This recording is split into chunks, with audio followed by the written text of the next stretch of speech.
हरे कृष्ण। ओम नमो भगवते वासुदेवाय। ओम नमो भगवते वासुदेवाय।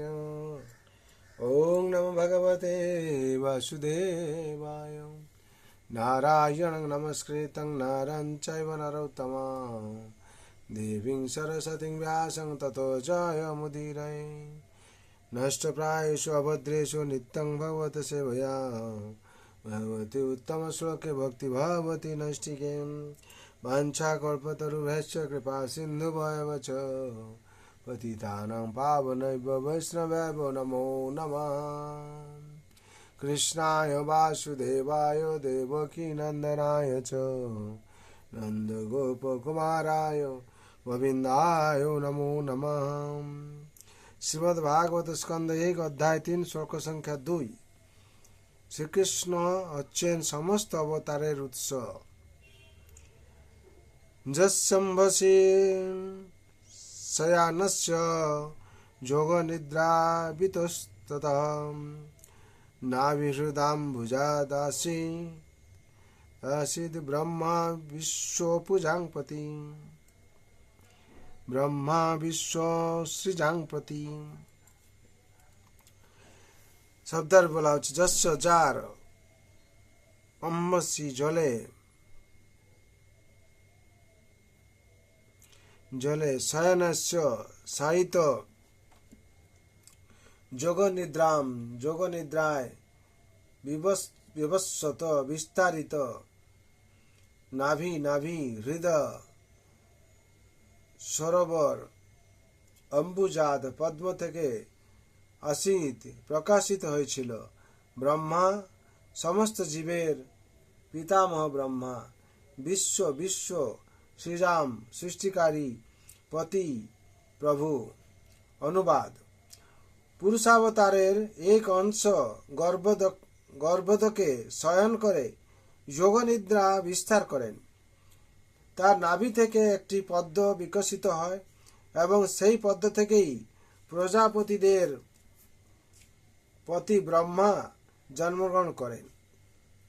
তাৎপর্য: পরম পুরুষাবতার হচ্ছেন কারণোদকশায়ী বিষ্ণু। তার রোমকূপ থেকে অনন্ত কোটি ব্রহ্মাণ্ডের প্রকাশ হয়। এই ব্রহ্মাণ্ডগুলির প্রতিটির ভিতর তিনি আবার গর্ভোদকশায়ী বিষ্ণুরূপে প্রবেশ করেন। ব্রহ্মাণ্ডের যে অর্ধাংশ তার দেহ নির্গত শ্বেতবিন্দুতে পূর্ণ হয়, সেখানে তিনি শয়ন করেন। এই গর্ভোদকশায়ী বিষ্ণুর নাভি সরোবর থেকে একটি পদ্ম প্রকাশিত হয়। সেটি হচ্ছে সমস্ত জীব এবং ব্রহ্মাণ্ডের কার্যকলাপ পরিচালনাকারী প্রজাপতিদের আদি পিতা ব্রহ্মার আবির্ভাব স্থান।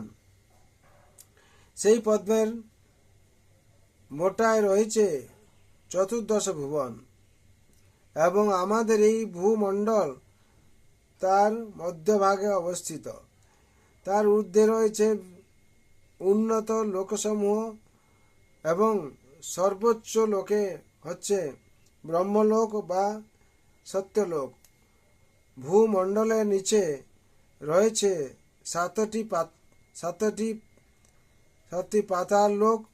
সেখানে অসুর এবং এই ধরনের অন্যান্য জড়জীবেরা বাস করে। গর্ভোদকশায়ী বিষ্ণু থেকে ক্ষীরোদকশায়ী বিষ্ণুর প্রকাশ হয়, যিনি হচ্ছেন সমস্ত জীবের পরমাত্মা। তাকে বলা হয় হরি এবং তার থেকে এই ব্রহ্মাণ্ডের সমস্ত অবতারের প্রকাশ হয়। এইভাবে 3টি রূপে পুরুষাবতারের প্রকাশ হয়। প্রথমে কারণোদকশায়ী বিষ্ণু,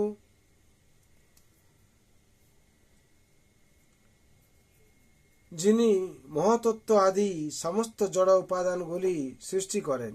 দ্বিতীয় হচ্ছেন গর্ভোদকশায়ী বিষ্ণু, যিনি প্রতিটি ব্রহ্মাণ্ডে প্রবেশ করেন। এবং তৃতীয় হচ্ছেন ক্ষীরোদকশায়ী বিষ্ণু, যিনি সজীব অথবা নির্জীব সমস্ত জড় বস্তুতে বস্তুরই পরমাত্মা, যিনি পরমেশ্বর ভগবানের এই সমস্ত গুণগুলি সম্বন্ধে অবগত, তিনি ভগবানকে যথার্থভাবে জানেন। যে এইভাবে ভগবান সম্বন্ধে অবগত হয়ে জীব জন্ম মৃত্যু জরা ব্যাধি সমন্বিত জড় জগতের বন্ধন থেকে মুক্ত হন। সে কথা ভগবত গীতায় প্রতিপন্ন হয়েছে। এই শ্লোকে মহাবিষ্ণু তত্ত্ব সংক্ষেপে বিশ্লেষণ করা হয়েছে। মহাবিষ্ণু তার স্বতন্ত্র ইচ্ছার প্রভাবে চিদাকাশের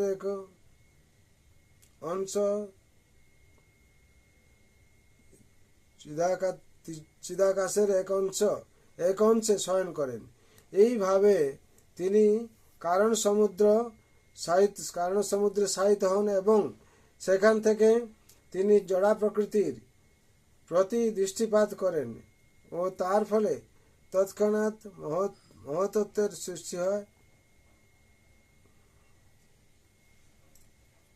এইভাবে ভগবানের শক্তির দ্বারা সঞ্চালিত হয়ে জড়া প্রকৃতি তৎক্ষণাৎ অনন্ত কোটি ব্রহ্মাণ্ড সৃষ্টি করে। ঠিক যেমন একটি বৃক্ষ অসংখ্য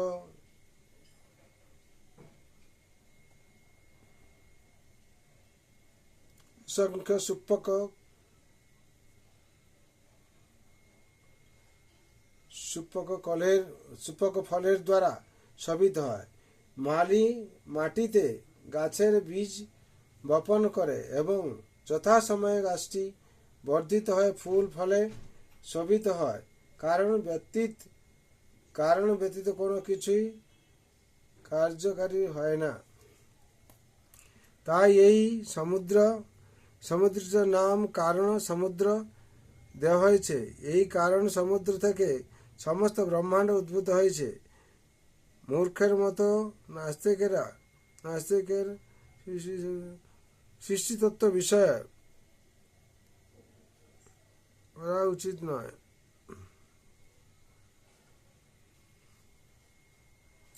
এই নাস্তিকদের সম্বন্ধে ভগবত গীতায় বর্ণনা করা হয়েছে। তারা বিশ্বাস করে না যে কোনো পৃথিবী সৃষ্টিকর্তা রয়েছে। অথচ সৃষ্টিতত্ত্ব বিজ্ঞান বিশ্লেষণ করে কোনো যথার্থ মুক্তির তার উপস্থিতি করতে পারে না। অথচ সৃষ্টিতত্ত্ব বিশ্লেষণ করে কোনো যথার্থ যুক্তিও তারা উপস্থিতি করতে পারে না। যেমন পুরুষের সংযোগ প্রতীক রেখে কোনো স্ত্রী সন্তান উৎপাদন করতে পারে না, ঠিক তেমনি ভগবানের শক্তি ছাড়াও জড়া প্রকৃতির কোনো কিছু সৃষ্টি করার ক্ষমতা নেই। পুরুষ গর্ভ সঞ্চার করে এবং প্রকৃতি প্রসব করে।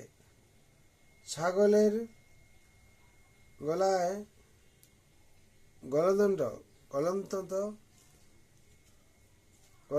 দেখতে যদিও স্তনের মতো, কিন্তু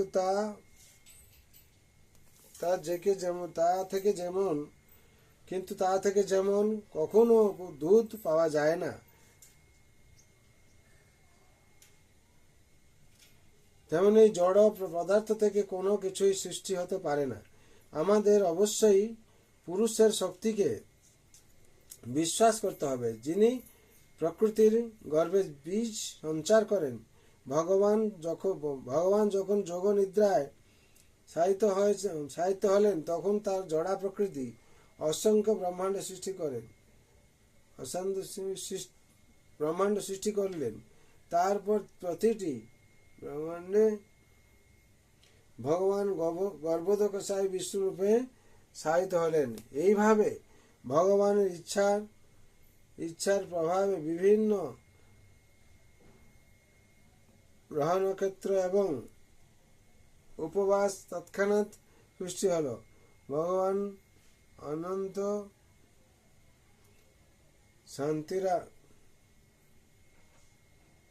শান্তির অধীশ্বর। তাই যদিও তার করণীয় কিছুই নেই, তবুও তিনি তার ইচ্ছা অনুসারে নিখুঁত পরিকল্পনা সহকারে সবকিছুই করতে পারেন। ভগবানের সমান বা ভগবানের থেকে মহৎ কেউ নেই, সেই কথা সেটি এখানে এটি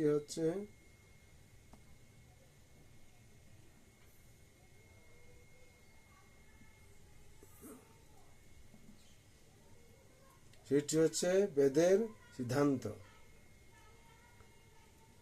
ভগবান অনন্ত শক্তির অধীশ্বর, তাই যদিও তার করণীয় কিছুই নেই, তবুও তিনি তার ইচ্ছা অনুসারে নিখুঁত পরিকল্পনা সহকারে সবকিছুই করতে পারেন। ভগবানের সমান বা ভগবানের থেকে মহৎ কেউই নেই, সেটি হচ্ছে বেদের সিদ্ধান্ত। হরি বল। এখানে 3 নম্বর শ্লোকের প্রথম অধ্যায়, প্রথম স্কন্ধ 3য় অধ্যায় 3 নম্বর শ্লোকে 2 নম্বর শ্লোকের তাৎপর্য সম্পূর্ণ হলো। আমরা এখান থেকে শুনলাম কিভাবে ভগবান এই জগতে সৃষ্টি করেছেন এবং ব্রহ্মা কিভাবে সৃষ্টি করেছেন, আর কিভাবে তিনি এই জগতে সৃষ্টি করে কিভাবে আসেন, এইসব বিষয় বর্ণনা করা আছে। তার ফলে আমাদের প্রত্যেক করতে হবে, প্রত্যেক দিন ভাগবত পাঠ শ্রবণ করতে হবে। যদি আমরা ভাগবত পাঠ শ্রবণ করি, এই শ্রবণ মাধ্যমে দিয়ে কিংবা পাঠের মাধ্যমে দিয়ে আমাদের এই তিতাব ক্লেশ থেকে আমরা মুক্তি পাবো, আর জন্ম মৃত্যু জরা ব্যাধি চক্র আছে তা থেকে মুক্তি পাবো। তার জন্য সবাইকে আমার অনুরোধ, সবার জন্য আমার প্রার্থনা রইল, আপনারা ভাগবত পাঠ শ্রবণ করুন এবং এই জন্ম মৃত্যু জরা ব্যাধি চক্র থেকে মুক্তি পেয়ে ভগবানের কৃপা লাভ করুন। হরে কৃষ্ণ কৃষ্ণ কৃষ্ণ হরে হরে, হরে রাম রাম রাম হরে হরে। सर्वभवन्तु सुखिनः सर्वे सन्तु निरामय सर्वभद्राणि पश्यन्तु मा कश्चित् दुःख भाग भवेत्। जय जगद्गुरु श्रील प्रभुपाद, जय श्री गुरु महाराज की जय। श्रीमद् भागवत गीता अथात श्रीमद् भागवत महापुराण की जय। अनंत कोटि वैष्णव भक्तवृंद उपस्थित भक्तवृंद जय निताय गौर प्रेमानंदे। हरि हरि बोल, हरि हरि बोल, हरि हरि बोल।